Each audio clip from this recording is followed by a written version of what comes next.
Hey there, everybody. Welcome to the Pensive Brothers podcast. This is Aaron. And this is Elliot. I hope everybody out there is having a fantastical day. Fantastical. I definitely had a fantastic day today. Today was a good day. Okay. Had a good day at work. Talk about it. So, as you know, I recently started a new job. And, for me, I'm not the best with change. Yeah. Don't tell the people where you work, but just give them a general outline.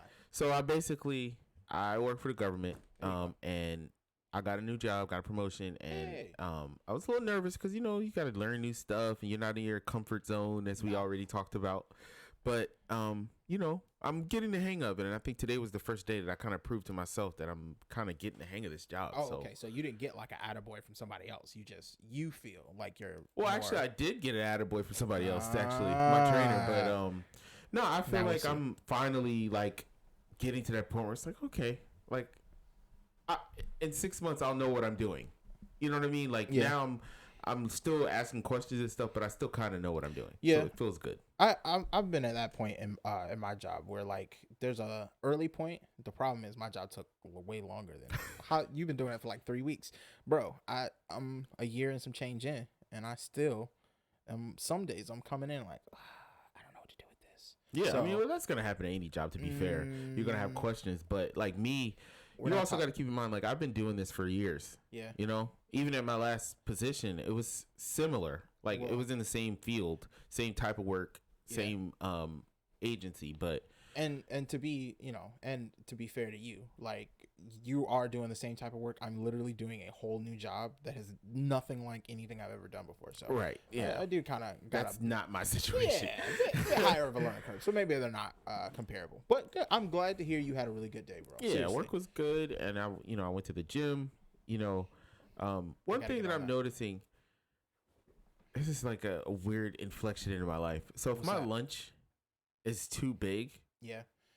It decreases your desire to go to the gym. Yeah, I come home and go to sleep. Yeah. So I decided, okay, I'm going to, like, one thing that I started doing is so weird. This is the weird things that go through my mind. It's not like weird. I'll make a plate for dinner or for lunch. Yeah. Like normal. Like, okay, I'm gonna make my plate. Yeah. And then I will stop and intentionally remove things from the plate. Okay. Just to make it small. Now I want to pause you right there, and I want to tell you that is not weird. That is intentional portion control, and that's how you lose weight. I guess. So I'm going to steal that, by the way. Yeah. But that's not weird. Like, make your normal plate. And then take some stuff off of it. And maybe just put it in a... So what I've been doing is at dinner, instead of eating all the dinner, I will take like a quarter of the dinner. I know, right? Like, it's weird when you talk... But I literally will take some of my dinner and put it in a container, and then I'll eat that for lunch the next day.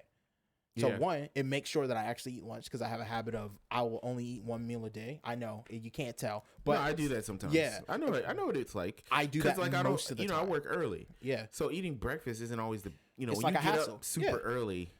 You don't got time. Barely making it to work. Like, bro, I already have to wake up at like 4 or 5 in the morning to get there on time. And now I gotta stop for a McMuffin. Right. I don't want to build in an extra 30 minutes. Yeah. That's sleep I could be getting. And I already don't like to, I already stay up late. I don't like to sleep.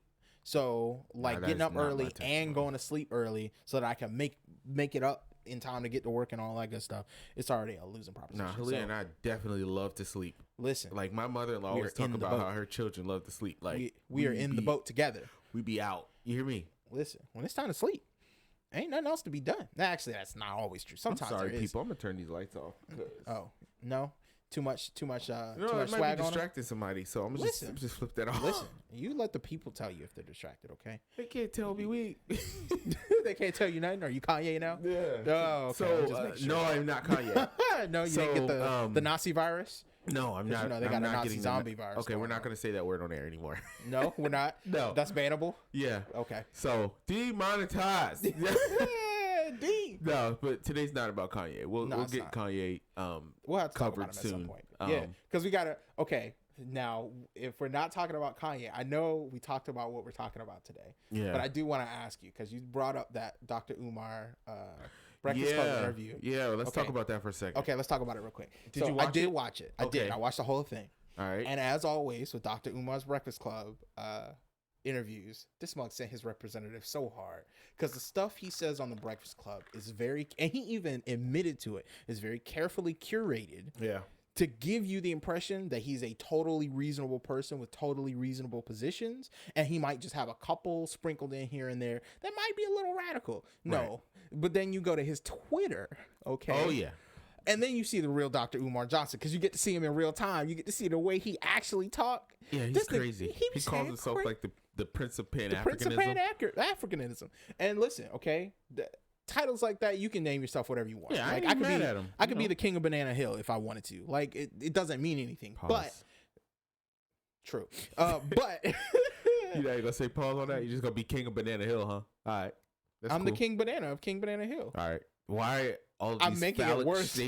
Like, anyway, I'm sorry. Back to Dr. Umar. That's not what I'm trying to convey here. The point is, the way he talks in these Breakfast Club interviews, I'm like, this is not even fair to the people watching this interview. Yeah, because what did I tell you?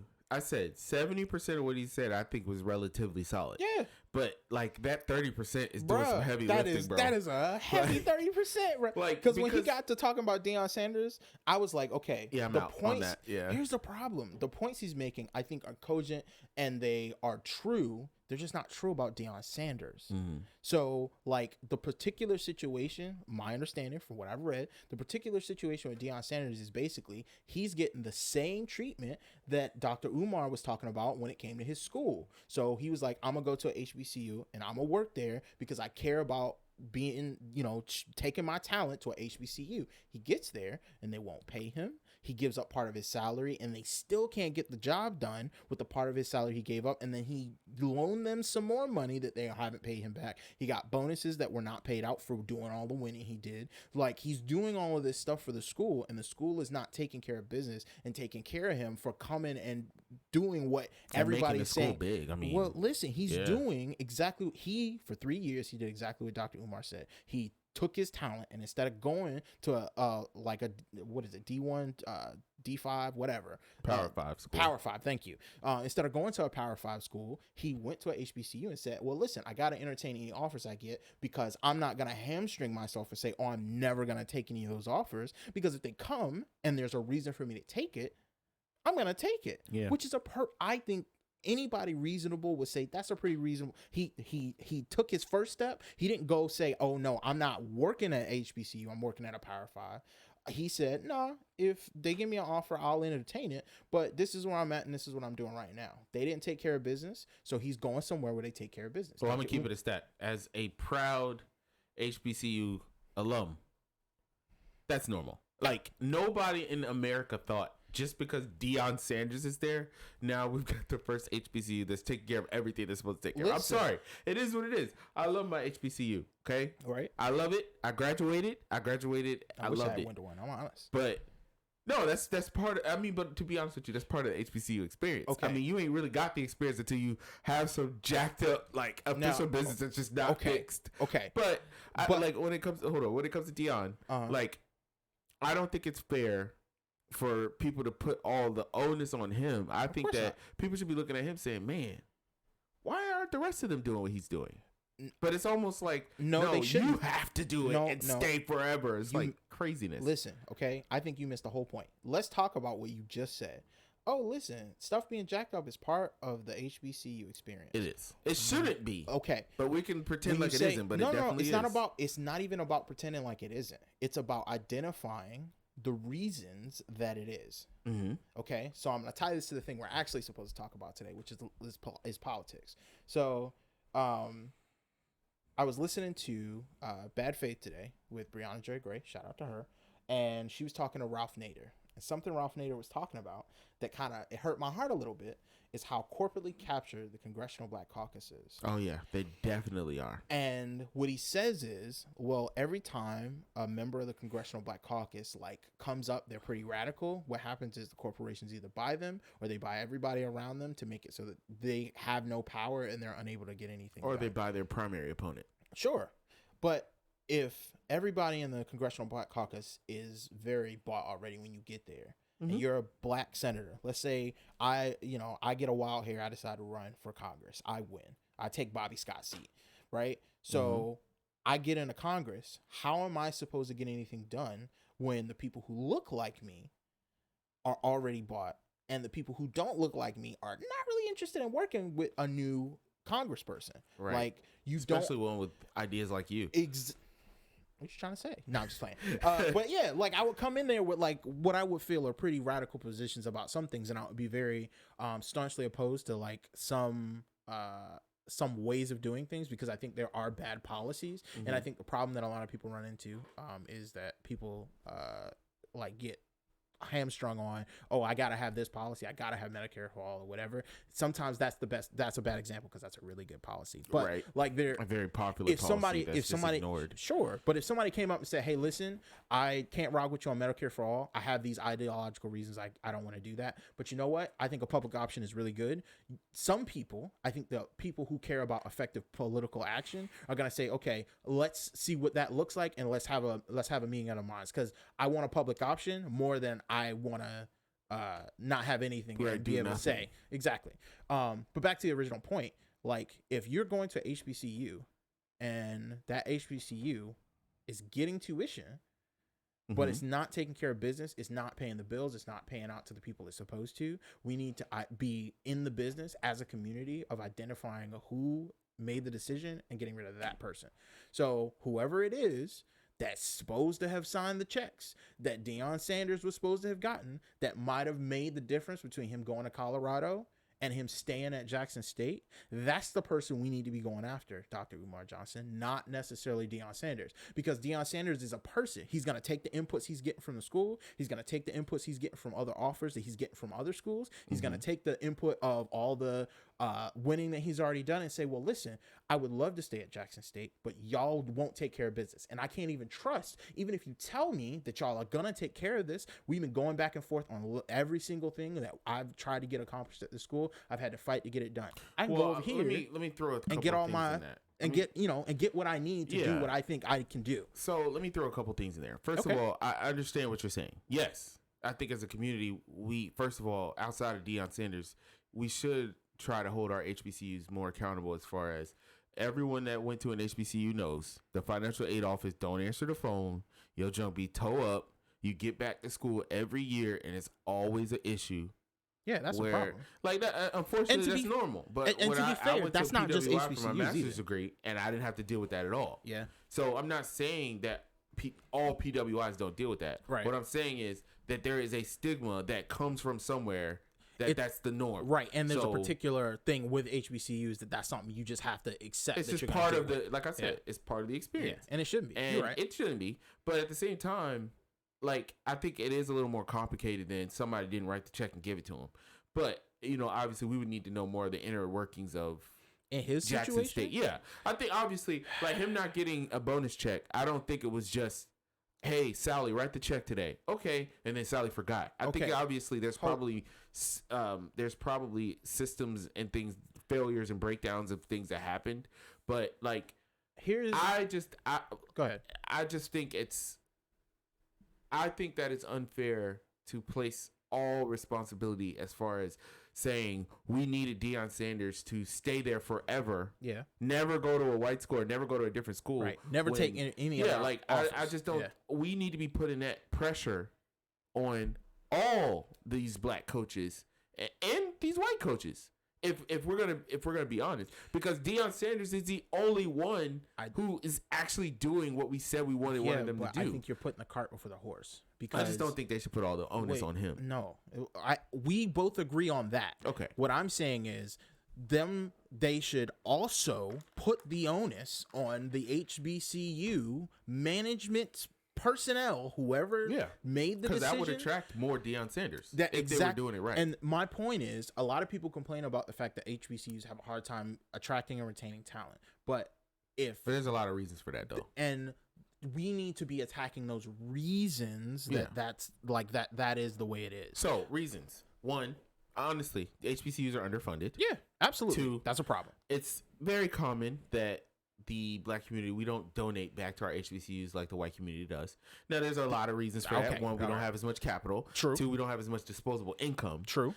There is also a culture of not giving back that is part of it. True.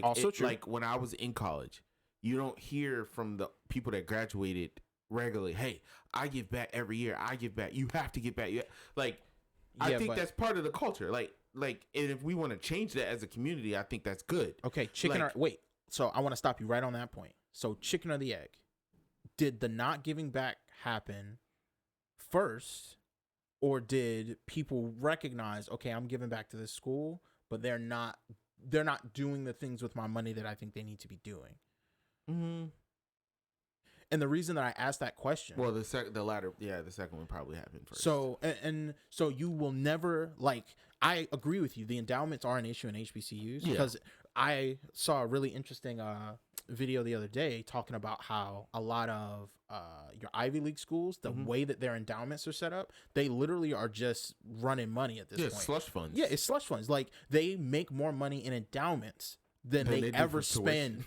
No, they make a bunch of money in tuition too, but they make enough money in endowments that they can make the tuition free. They could up the budget and still have money way left over every single year based on how much money they're taking in. Right. So, like, they're just taking in money and then just paying it out as bonuses to whoever is working for the school so that they can continue to attract top talent. And what they're really doing is bringing in people who have retired from the school or used to, go to the school or have family members who went to the school, paying them a lot of money and sending them on their way. I think that's why I said it's a two-pronged issue. One is the issue of underfunding HBCUs. And then the other issue is, honestly, like, at PWIs, the alumni give back.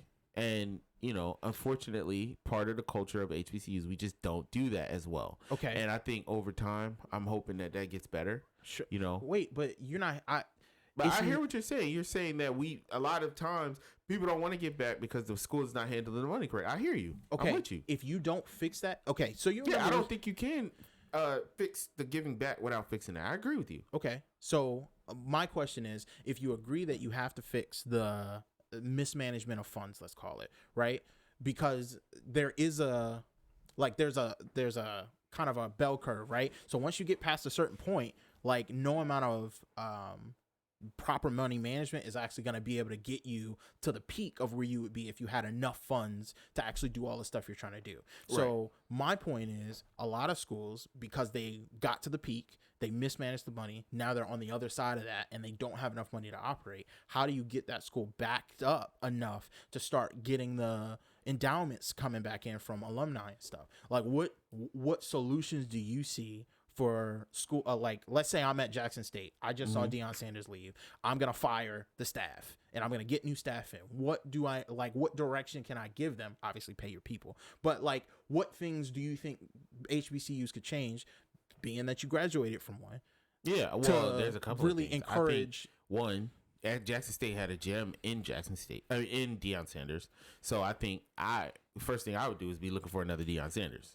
That's the first thing I would do. If you're not paying him, he ain't gonna stay. No. He's leaving. Yeah. Deion Sanders ain't the only person that's famous and is a football coach, and he's also not the only black player. But ain't nobody else gonna come and give up half their salary. So no, they don't have to. Deion already did that and built up facilities and built up a great team and built up a program. I see. So what I'm saying is, if I was at Jackson State, I would be looking for another Deion Sanders to try and capitalize on the fact that he started the ball rolling. And so what you do with that, how many more people paid to go to those games because they knew X, Y, and Z about Deion Sanders, undefeated and great team. It is a good model. Now, to be honest with you, that's what those bigger PWIs do. They have these giant stadiums and these giant games and these giant programs. Yep. And then they get a top tier coach. All of this money that then solves a lot of the problems that you're talking about. Yeah. So reason why you give these athletes these full contract, free school and all that stuff, is so you can build these programs up. Yeah.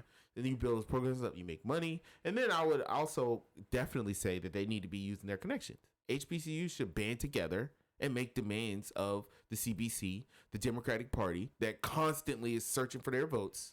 Okay. Make those types of demands. Then they also need to use the Greek letter organizations that do the exact same thing. They band together and they start pressuring the politicians that are searching for those votes. Okay. And I think that's just a few examples of things that if I was the president of Jackson State, that's what I would be doing. Calling the president of Howard, calling the president of Virginia State, calling the president of Norfolk State and say, hey, we need to band together and use the power that we have, thousands and thousands and thousands of black students at all these different schools, and say, look, we need endowments. We need an HBCU carve out of extra money. Like, our higher education is important too, and you want our votes, don't you? Yeah. I mean, what do you think that the evangelical Christians are doing? That's a good point. And you know what? When you were in school, how hard did the school push for people to vote on campus? Not hard at all. Okay. Like, there was a push, but the school, no. Why? Organizations pushed. Okay.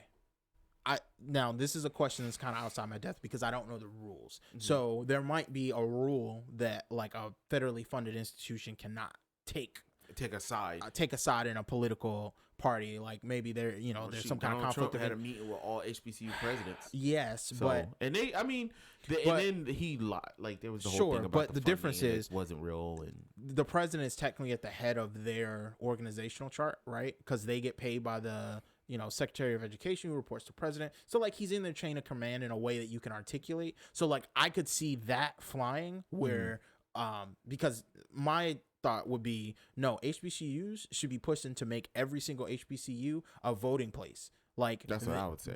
There should be a voting place on campus, and it should be whatever the biggest building on campus is. Yeah. So if y'all got a stadium, the voting's happening at the stadium, and you push and push and push to have as many of your students vote every single year at an HBCU. That's what I would do. So because then what you can do as the president of that HBCU is say, hey, listen, we can mess around and swing the vote in this state. We have a voting program, and we particularly command 15,000 votes, 20,000 votes, whatever the number is.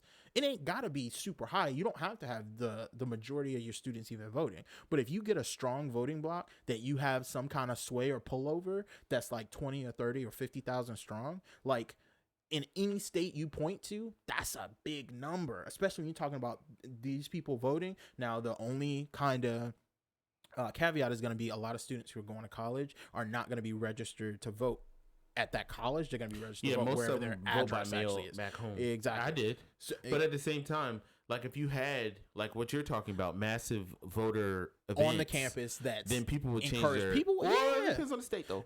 Certain states changing your registration to vote is like do it like super early and all these rules. You gotta have an excuse and you gotta submit that and blah blah blah. So. And here's what I'll say, okay? And this is a thing that I think that needs to happen in our like political discourse generally. We need to be very much more solutions oriented. Yeah. And I think the solutions that we point to have to be tangible. They have to have like a time frame that they could be implemented in, and they have to have a reasonable budget. Well, that will require Democratic leadership. No, it doesn't. Yes, it does. No, it doesn't. What you're talking about, yes, it does. No, it doesn't. If you had you're talking about voting, Elliot. No, this is the problem.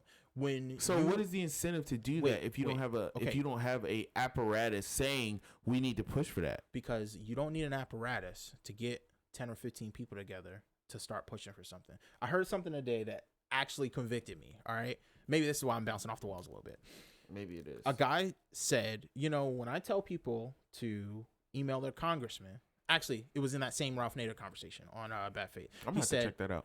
I think it was a really good one. You should. I actually might spend the $5 and go listen to the full episode because it was that good. But what he said was, hey, when I tell people to reach out to their congressman, I always tell them, and at the end of your letter, tell them, well, listen, I am the only signature on this letter, but if you need me to get 15 or 30 more signatures, to prove that this is a genuine issue with our constituents, I can do that. Just let me know. And usually that puts the ears up on whoever you're emailing, whichever representative it is, because they don't care about you as an individual. But if you took the time to write, that usually means there's at least 20 or 30 other people. And the thing they're more scared of generally is the momentum of something growing than something that's already existing. So if you are a person who's pushing really hard for a thing to happen, you're always going to have way more power than all the other people like, it's too hard. We need the Democrats to do something. We need somebody else to do something. Well, I'm not saying that you can't push for it as an individual. What I'm saying is you're talking about a nationwide mass HBCU situation of voting events. No, I'm talking about pick one school, infiltrate that school, get into the leadership, get into whoever is in charge of putting together school functions and events. You get with that person. That's the cadre of people you got to influence. You get them to give you the opportunity to take a small building and hold voting events, registration, and then whatever it takes to get a new polling place registered, if that's going to the city council meetings and advocating, if that's going to the state level and advocating, if that's sending letters to the governor, whatever it is, you figure out how do other people get voting places in their cities, towns, suburban areas, whatever. Yeah. You go to whatever your Dem meeting is, you talk to them. You give them the opportunity to be a part of the solution. If they don't get on board, you say bump y'all, and you go find some people who care about the problem, and you take those people and you point at the solution. I don't think that's a bad idea. I don't either. I just think, my biggest gripe with the Democrats is just that I feel like these are the types of ideas that if they were doing them on a mass scale, they would watch the Republicans. Of course. But you got to understand, when the problem that I have sometimes when we're talking about the Democrats, like as a party, as a big entity, right? A big tent. So big, you can vote against the entire party and still remain still in it. Be in the tent. But you can vote for the party like Bernie, and he's not a real Democrat. Yeah, and he's not a real Democrat. It doesn't make sense. But Kirsten Sinema, though. Yeah, she's a real Democrat. Who left the party. Yeah. That you heard anybody say she's not a real Democrat? I have. Anyone said it? I haven't heard it. I said it. Yeah, you said it. Yeah, you heard that on CNN? Nah, of course not. But I think the problem that ends up happening sometimes when you're talking about like Democrats, the big tent party, is it becomes this huge existential. There's nothing we can do because we need this entity that already exists and has so much power to capitulate in this way, in this way, in this way, in order for us to actually do anything. Which they won't. Of course not. Yeah. So understanding that, okay, the Democratic Party has no incentive right now to actually do any of the stuff that we want them to do, and that the majority of people in America would be excited to happen, even if they wouldn't necessarily vote for a Democrat in order to have it happen. You have to look for the avenues that twist their arm. We have to stop looking at politics as a game that we can win. No, because I don't think winning. Maybe that's the right answer. Yes, we have to stop looking at politics as a win-lose thing, right? So, like politics, or like my trainer says at work, it's a marathon, not a race. I think there's not like a shot in the arm solution to a lot of these problems. Really, it's something that's going to take time, patience, and it's going to really take us saying that Congress isn't going to solve these problems. We have to solve these problems. I don't even think it's a marathon. It's a treadmill, and like you're running a relay race. And the problem that we have is, one, we refuse to see it as a treadmill. So we keep trying to just keep running forever with the same effort and the same energy and the same velocity. And the treadmill's not going to stop. So it doesn't matter how fervent we get about Medicare for all or ending the wars or it's like every time we solve a problem, the Republicans are going to try to rip it back from us. It's not even that complicated. Every time we get really up in arms about something really important, they're going to find some small thing that's going to be just annoying enough that we're going to get distracted. Like the railroad workers, Wow. I struggled with that word too. Railroad worker strike. I don't know why I couldn't say that. The railroad worker strike. That was probably the biggest disaster for Democrats in the last 4 years. Probably. No, longer than that. Since Obama and bailing out the banks. When we're looking at stuff that Biden, people are going to look back at. You had people on the right saying, dude, that's kind of when you have Republicans in the Senate who are not voting for a bill just because there's no political reason for them to vote for a bill. And normally they vote party lines. Crazy, bro. I just wish you're just giving them. You're just giving them ammo. I just wish that they would make them stand up for the policies that they actually believe in. And that's what drives me nuts. Make them say, yes, we don't want you to have health care. Well, make them say, we don't want you to have a day off. Yes. And that was the whole, Ryan Grimm and this lady, her name was Shawarma, I think. Listen, I'm sorry, lady, you were actually really intelligent, so I hope I don't get your name back. Wait a minute, that's very weird that you're saying it like that. Because I don't know her name. Aren't you apologizing for her name being mispronounced? Because it's important to me. Because she's really intelligent. Because if people call you AA Ron when your name's not spelled that way. Yeah, but I wouldn't expect him to say, I'm sorry, you're actually really intelligent. Because I do genuinely think it's important that we get people's names right. I think it's a sign of respect. So I'm not getting your name wrong. So say that. Say, I'm sorry, okay. I'm getting your name wrong. Don't say, I'm sorry, you're actually okay. As if she wasn't intelligent, you could I feel your point, okay? I'm sorry. My bad. Let me retract that. Let me say, I'm sorry I got your name wrong. I do respect you as a human being. I just don't remember want your name to be correct. Okay. Yeah, that's it. It was her, Ryan Grimm, and Breonna Joy Gray. And Ryan Grimm was doing what Ryan Grimm sometimes does, and he was like trying to hold water for the Progressive Caucus for no reason, if I'm honest, because he even admitted. Wait, on which topic? Basically, what he was saying was, oh well, the union leaders, bosses, and so what he articulated was the union leaders were originally, they voted the bill down, or the agreement down, and then there was a very militant group inside of this specific union group. I think he said it was the like BWEI or BWEW. Yeah, I think it's BWI. BWI might be it. But basically the most militant group inside of that organization, that's the group that Jamal Bowman, am I thinking of the right person? Yeah. He's a congressman in New York. Yeah. That's the group that he talked to, and this was the plan that they came up with as like a Hail Mary to get something, because they knew that a vote was going to happen and they were worried they were going to get nothing. So Ryan keeps articulating that, oh, well, this is what they told them they wanted so that they could get something. And the point that Breonna Joy Gray and the shawarma lady were making is, hey, you're talking about a choice between getting nothing and getting 1 day of vacation, when from jump, all Biden had to do was say, nah, if y'all not going to negotiate, I'm just going to give him 7 days.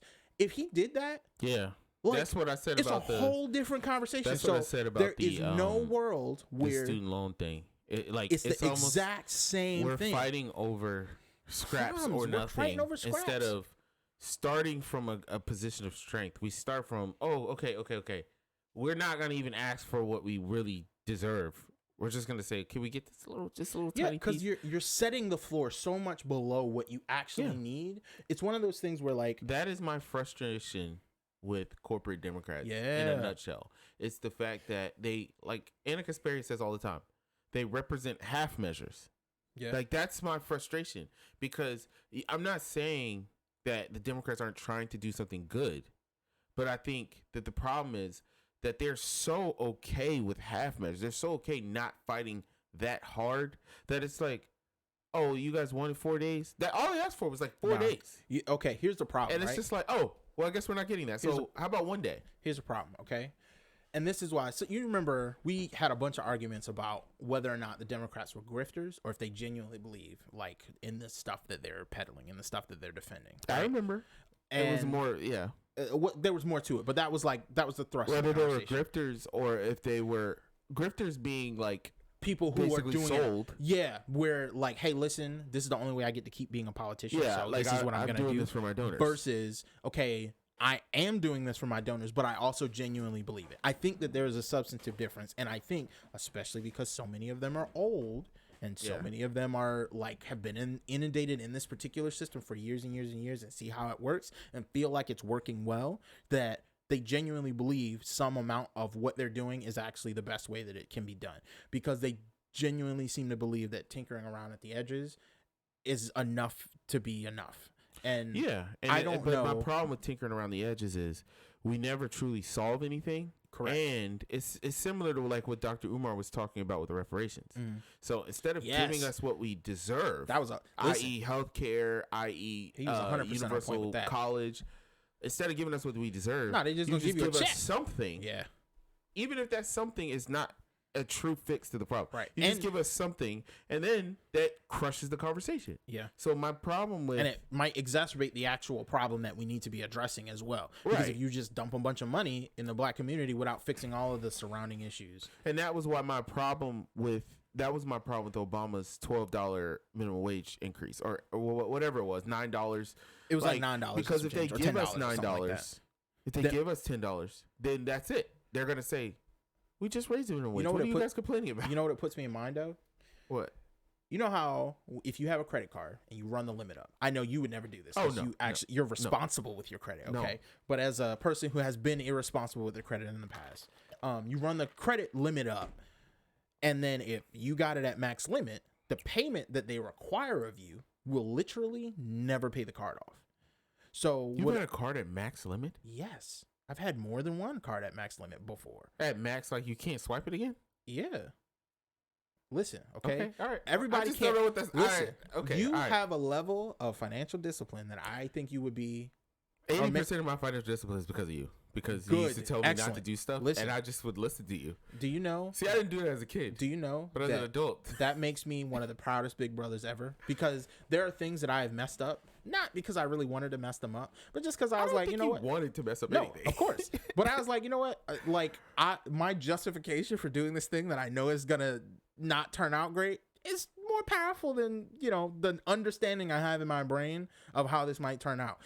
And more powerful. Listen, and I use those words very particularly because it's not that intellectually I don't understand that this is a bad decision. It's that emotionally and I don't know, spiritually maybe I'm like, it don't matter. Worst thing that happens is I'm gonna be. That's the problem. Even on good stuff, I don't have that thought process. But it doesn't matter. You're not normal that way. My wife, I say all the time. See, I said this at work today. I was talking to one of my coworkers. Like, my wife teaches me things. Like, no about matter yourself or in general, just about myself, about what I need to be doing. Right, and so, like, the thing I say all the time, no matter I help Talia through school, I help Talia with her credit, I help Talia with financial management, with all type of crazy stuff. We bought this house, cars, all this stuff. Yeah, I feel like that stuff pales in comparison to the teachings of how to control my emotions and my temper, like understanding that other people don't just do everything correctly. Yeah. Because I struggled with that. Like, sometimes I'll get to the point where I'm like, okay, why don't you just get an A on that? But Halil taught me, Aaron, everyone doesn't do that. Sometimes it's okay. And here's the funny thing, okay? You are so blind to the areas where you do that. Yeah. Because most of the areas where you do that are things that you don't find consequential. So there will be conversations where you could just be nice and let the person just say something dumb and then be like, all right, whatever. And sometimes instead of doing that, you got to make sure that they know that was the dumbest thing that you've ever heard anyone say ever. And what type of selfish person would I be? See, if I wasn't the benevolent person that I am, tell them. You see how you did that? You see how you did that right there? That was smooth. Okay, I just want you to know that's clippable. We clipping that right there. Okay. No, I mean, but so I think to your point though, that's why I'm hard on myself because I try to be. It sucks being a perfectionist because I don't like messing things up, and I don't like. I guess I just don't. I don't want to cause harm in my own life. Yes. And in the life of my wife. So at the end of everything, you recognize that you are ultimately responsible for everything that happens in your life that you have control over. Positive or negative. Positive or negative. Yeah. So if something happens and then there's a domino effect of things that happen in your life and you end up in a place that you don't want to be in, which I've been, then you look back at every decision you made to get you to that point. And the more decisions that you made that were wrong, the more you feel this weight of, oh, it's me that is the problem. I'm the reason I got here, which is true, but more than you, the person, it's the decisions that you made as that person. And you have to look at those decisions, recognize where you went wrong, internalize that information, and then use it to make better decisions in the future. And I think people just stop on that last step. Yeah. They internalize all of the bad decisions they made and then they don't actually use it to make better decisions in the future. You just happen to be really good at looking at the information around you and then actually making the correct informed decision based on that information because other people just don't have the discipline to do it. They say, I want the thing. Yeah. And then they're like, well, I understand that the thing is going to cost me money, but the way most people's human brain works is that's a future problem. That's a problem for future. They look at the end goal. Yeah.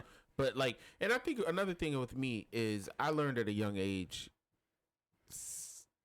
it's not a good idea to just try to do everything on your own and not listen to people older than you. Oh, did you? Yeah. Did you learn that? I didn't learn that as a child. And I wish I would have. But what I will say is I would say probably freshman year of college, sophomore year of college-ish, I was in a place where I was like, okay, well, I don't want to screw this up. So what do I need to do? I need to every single person I came in contact with gave me a piece of information that I was like, okay, this guy or this girl, this lady or whoever, they know something about this thing. Something that I don't know. And even if I don't do everything that they say, I am going to seriously heed the advice. And like between you, Dad, and honestly Halia's mom, shout outs. Like when I tell that's you, some lauded company right you there. got and Granddad, you guys would give me advice, and like when I tell you, like I would internalize this information. It was mostly your advice, to be honest with you. I'm just keeping it real. You're gassing me up so hard. No, I'm being serious because and it was so funny because it was like all of the advice I got from you was always ironic. It was always Aaron, don't do this because this is what we did. Listen, and okay. I gotta tell you, one of my favorite things about being me is that there are things that I was like, nah, I gotta try it myself. Not everything, okay? I was not having a baby at 19. I knew I wasn't doing that. Yeah, I don't know. I was gonna mess up some stuff. That wasn't gonna be one. Won't doing that. But there, like, I think it's the Chandler in me where I'm like, nah, I gotta try it first. I gotta try it, see if it's real. See, if it really, me, it was like I wanted to try things, but I always wanted to ask first. Okay, even though I wanted to make my own way. This is the problem. But I needed to ask, bro. I was scared. People explain things in the worst way. I've noticed this, like in general in life, but like I listen to people talk about like stuff. So I'll hear somebody try to explain to me, I don't know, like how to change a battery, right? Okay. And what they'll tell me is, oh yeah, you go into the car and they start using all of this car language. Yeah. So then they're like, oh, you got to pop the hood pin and you got to do this. You got to, fliberator, carburetor, blah, blah, blah, blah, blah. And I don't know, car language. I don't know. Yeah, no, I got you. They start using language that makes it more and more opaque for you to be able to figure out what it is they're trying to convey to you. And I think people in general, when they're communicating, they have the information in their brain and then they just like expel it in the way that it is in their brain without taking time to think about how can I communicate the things that are in my brain in a way that the person who I'm trying to communicate it to can understand and receive that information.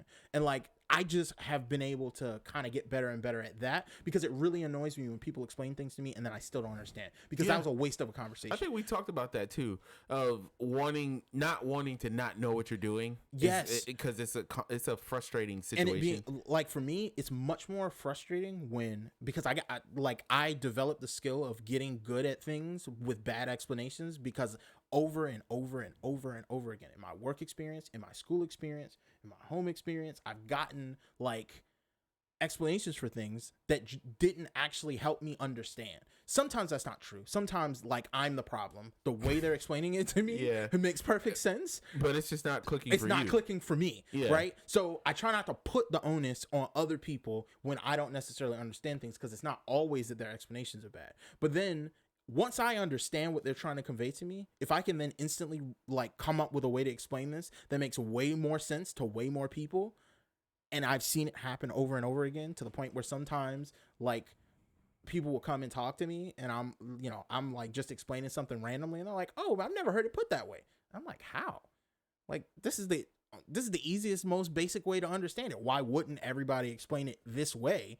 If you're trying to get people who have no concept of whatever it is to understand it, like that is a problem I feel like happens over and over again. And it's particularly bad when it comes to like education and financial stuff. And like financial stuff in particular, I feel like a lot of times the way people talk about finances makes people feel attacked so that they don't actually internalize the information. Well, I also think, partially like a big thing about finances is if you don't know what you're what you're doing with it, like I think people get a little embarrassed. Yeah. Right. And because you don't ever want to feel like, you don't want somebody to little bro you. You don't want somebody to be like, think that you don't know what you're doing with this money. Oh, and then also you gotta keep in mind how young we are. Yeah, you know what I mean. So I'm only 30. Yeah, and so for me, like I've been rocking with 800 credit score for a couple years now, and so when I talk to people about about finance, saving is like the biggest thing. Like, bro, it's so hard. It's so funny that you say it's hard to save because the only reason I save as well as I do is because I told you to. Yeah, listen, because you told me specifically what to do, and like I be telling everybody. You be giving them the same advice? I tell them no. This is what Elliot said. Tell the people. This is what I do. Tell the people what to do. And so, like, okay, a good example is we take a lot of trips. We travel all the time. That's right. And the only reason we travel so much is because we have a trip fund. I got the trip fund idea from the rent fund idea that you told me about, where you just separate your money, and every pay period put a little bit away. Throw a little bit in there. Okay, I just want you to know. Okay, I got to make a confession. That wasn't my idea. I stole it from the adults. But the adults is what we call our parents, by the way. Yeah.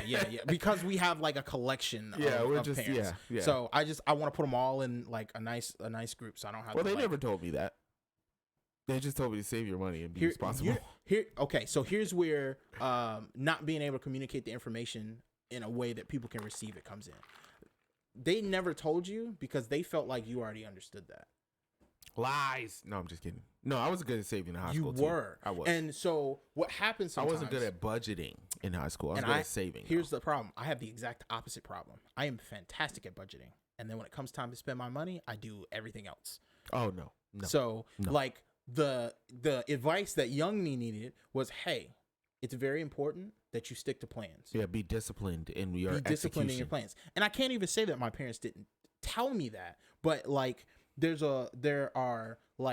telling you that, and then there's showing you why it's important in a way that you can receive. And they just were never able to communicate it to me. And I don't put that on them. I put that on me. Like, I've seen examples of why being disciplined is important. I understand why actually being disciplined in like your spending and being disciplined in like your weight loss and actually eating properly and sleeping properly. You coming down my pew, sir. Listen, mine too. Okay, we on that heavy pew together. It's extra big oak. Yeah, I hope so. I hope it's a good sturdy pew. A nice sturdy pew. I gotta get them big boy pews. I mean, but being disciplined is not easy, and it's not. I pride myself in a certain level of discipline. I think, because even when it gets hard, you still, I told you when we got this house, like I told Hillia no to everything. Yeah, everything. It was like once every 15 no's, she got a yes. Here's the thing: I think the only way that you become disciplined like that is because you saw constant value coming out of your discipline. Yeah. So like you would be disciplined, and then you would see, well, dag, I was able to get those Jordans I wanted. You would be disciplined, and then you were able to go on the trips you wanted. You would be I was disciplined, and I was like, oh man, we got $2,000 in the house account. It's paying off. We got $3,000 in the house account. It's paying off. But I think right, and the Yeah. problem some people run into is if your situation is really bad. This was my problem, right? So I would have situations that would come up that were like immediate and really drastic. Drastic is probably the wrong word, but like they were immediate and existential to me. So I felt like, okay, I have to solve this problem. Yeah. I would try to get assistance to solve the problem. Sometimes I would go about it in a suboptimal way. I'm being nice to myself. I would say I went about it in a dumb way. Suboptimal. Yeah, right. Listen, I'm trying to be diplomatic. Okay, I'm trying to be gentle on old Elliot. But I would go about it in a suboptimal way, and then like I get to a point where I'm in a corner, and I'm like, okay, now I got to make bad decisions to try and cover for suboptimal decisions I've already made, because I just got to get myself back to a baseline. And I think a lot of people get sucked into a hole where they made one or two bad decisions, and it drags you down this lane of making bad decision after bad decision to a point where you can never get yourself back out. I was just fortunate enough to, one, recognize that I was in that trap, and two, have some avenues of getting myself back out. I think where some people mess themselves up is they let themselves get sucked down really fast, or like get sucked down over a really long period of time to a point where they're totally unaware of like how to get themselves back out. Financial problems are a particular one where like people go and get a whole dining room set of rent to own furniture, and now you're on the hook for like 15 grand that you'll never be able to pay back. And like you just jacked your credit up. So now not only can you not pay back the rent to own stuff that they're going to take back, you don't have furniture. You can't get furniture because you're not going to get finance for any real furniture somewhere else. And you can't afford to actually buy furniture because you're going to spend all your money doing the rent to own thing. So like that one decision can suck. And not only that, you spent all this money on this rent to own stuff. You're not paying for other stuff you need to. You're not taking care of other business you need to. So it just compounds and compounds. So, it's one of those things where when you told me about that, that's what I'm saying. Like, okay. You were like, no, I'm never doing that. Yeah, we're not doing that. And so listen, I knew it was a bad idea, and I was still like, all right, I mean, I guess we could try it. See, I would have been afraid. Like, I get, man, there's so many situations when we were getting our first place. Yeah, you were just like, oh, Elliot told me not to do that. I'm not. We're not doing that. Yeah. And here's the crazy part. I remember we almost got this apartment, and this particular apartment, I did not want. Okay. What was your reason? One, I didn't like the location. The location was not close enough to where we was working over here. Was it sketchy? No, it wasn't even sketchy, but it wasn't nice enough to say, okay, we're going to be on the other side of town. You know what I'm saying? I see what you're saying. So remember, for the distance we're traveling on the peninsula, yeah, right? And so we were coming to this side of the water, and it was like, okay, we want to be over here. Right. But so you don't have to cross the bridge. This particular apartment was on the other side, like the other side of town. Oh, and so it was like, okay. So you have to make a triangulated trip. And then we had to drive super far to get to church. At the time, we were going to church over here. That's definitely not it. It was like, nah. And so, but the problem was, in the price range we was in, that was like, it. Ooh, slim pickings out this joint. Yeah, boy. And, you know, coming from the apartment we had over there on the other side of the water, we had the laundry. It was cheap. You know, we were paying like $8.25. So you was like, you know, and so, yeah, they were talking about more expensive. And then, boom. Oh, this is an upstairs apartment. Aaron's out. Listen, that was the straw that broke the camel's back. That was it. It annihilated it paralyzed the camel for me. Look, I had a hard no on upstairs apartments. Yeah, because one thing I said all the time, I am not carrying a couch up some steps in a house in a place that I'm not buying. Listen, because I got to bring this thing out of here when this lease is up in 9 months. I'm not doing this. You are preaching right now, my. And so I had this, oh my god! I had heavy furniture back then. That's what happened when you get free because you had all that You had all that thrift store stuff that was like heirloom furniture. I got good quality stuff that I was getting from family member. Like I got couches from frat brothers. I got the kitchen set from Julia's mom, her old set. But that's what I'm saying. Yeah, like you had that heavy heirloom. Heavy. That junk was like full solid wood. Yeah. It was like the heaviest hardwood you could order. Parent furniture. Yeah, that's what exactly. you get from your parents when that's they good job furniture, right? Because they're like, we need something updated. Let's give them this old stuff. I'm not gonna lie though, I really missed that table set. Listen, it was nice too. It was what I want now. So I said, what happened to it? It broke on the ride to the second apartment. That when you say it broke, like in the U-Haul. What broke? The leg broke. The leg snapped, and so when the leg snapped, like if you imagine this leg snapping, what's gonna happen to the table? It's gonna bend, right? Yeah. In this direction. Yeah. TV was over here. Bent to this direction. Broke my TV. Broke the table. And so, actually, Mr. Joey fixed the leg for a little while, but it won't. It was never the same. Yeah, it was the integrity of it's broken. Yeah, and so you have to replace the whole base basically. And Elliot, it was one of those tables that has the insert, the one that goes in the table. Yeah, the leaf. Though. But like the one I have here has a leaf. But you physically take the leaf out. Yeah. No, one of the ones that folds into itself. Yeah, where you just pull it out and it just pops up. And it was like the dining room table at Dad's house where it goes all the way down to 4 seats. You should have kept that table. And it goes all the way out, not to 6. To 9. To 8. Yeah, so, you should have kept that table. You could get like, it was 3 seats, and then, you know. When you were transporting the table, did you not take the leg off and transport it separate? It wasn't that type of it you can do that. Oh. It was like the table at Dad's house where it's got those big, thick, it's like one big base that's completely screwed up into the table. And then the leaf and stuff is in the center. Dang. So we just, Julia was a trooper.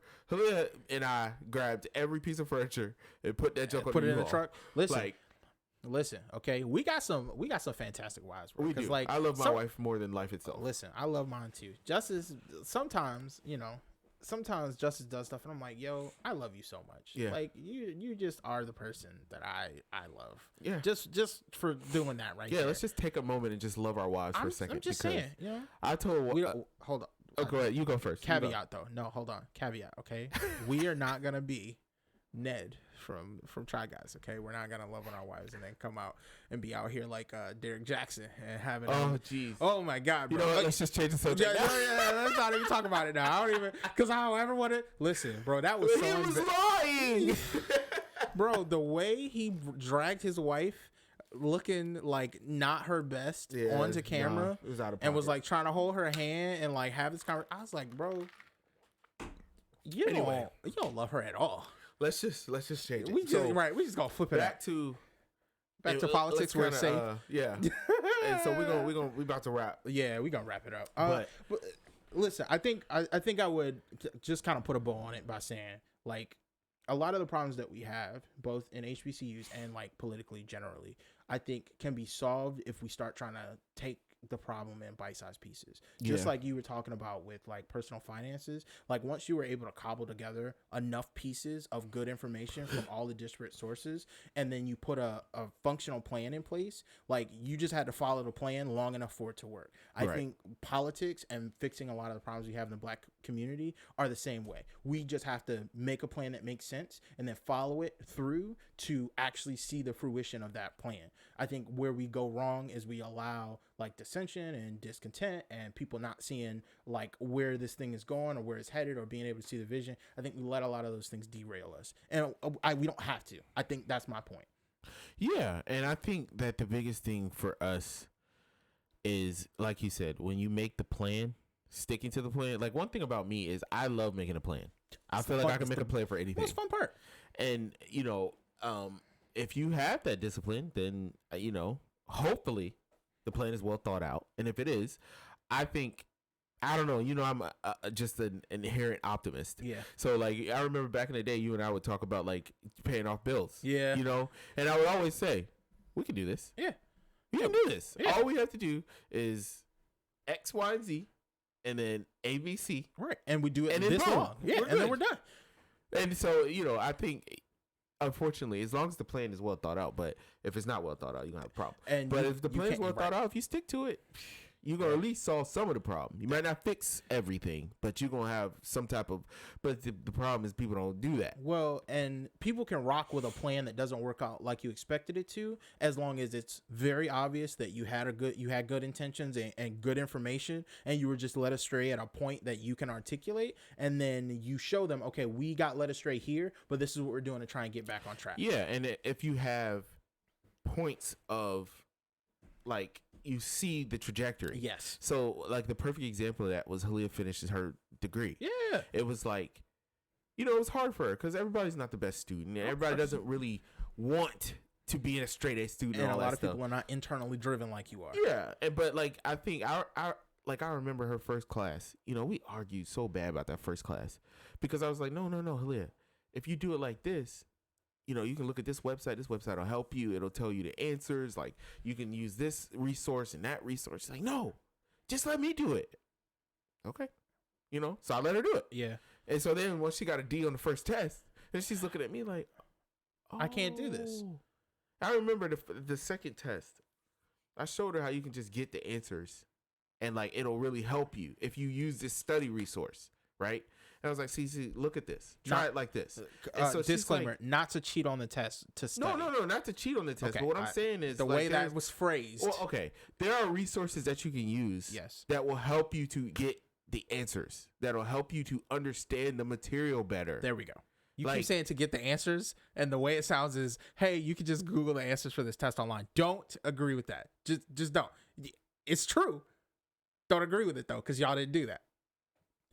Y'all didn't do that. Well, however you want to interpret that. The point that I'm making is... listen, I'm lawyering up, okay? I'm trying to protect you. Whatever. The point that I'm making is, I wanted her to see, like, no, like,